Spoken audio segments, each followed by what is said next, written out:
अस्सलाम वालेकुम नाज़रीन, APE न्यूज़ में खुशामदीद और APE न्यूज़ के साथ मैं हूँ ईमान फातिमा। पाकिस्तान तहरीक इंसाफ सेक्रेटरीट मरकज़ तरंडा मोहम्मद पनाह में PTI वर्कर्स की तरफ से अपने लीडर इमरान खान की सालगिरह मनाई गई, जिसमें कप्तान इमरान खान की दराज़ी उम्र, इनकी मुश्किलात के खात्मे के लिए अल्लाह ताला से ख़ुसूसी दुआ की गई।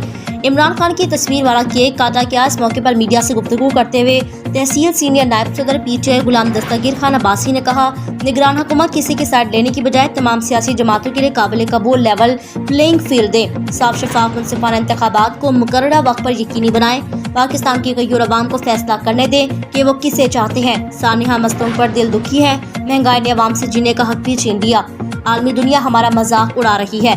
जब भी इलेक्शन हुए जीत PTI की होगी। PTI तरंडा मोहम्मद पनाह के सदर सरदार सिराज खान चांडिया ने कहा, कप्तान इमरान खान के लिए हमारी जान हाजिर है।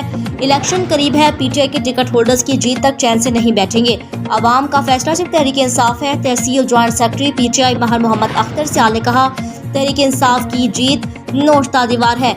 निगरान हुकूमत नेक नियति से इलेक्शन कराने पर तवज्जो दे, महंगाई को कंट्रोल करें ताकि आवाम सुख का सांस ले सके। आइंदा इलेक्शन में PTI का टिकट जीत का निशान होगा, चाहे टिकट किसी भी आम आदमी को मिले, इसकी भी जीत यकीनी होगी। मलिक अख्तर, नुमाइंदा APE न्यूज़।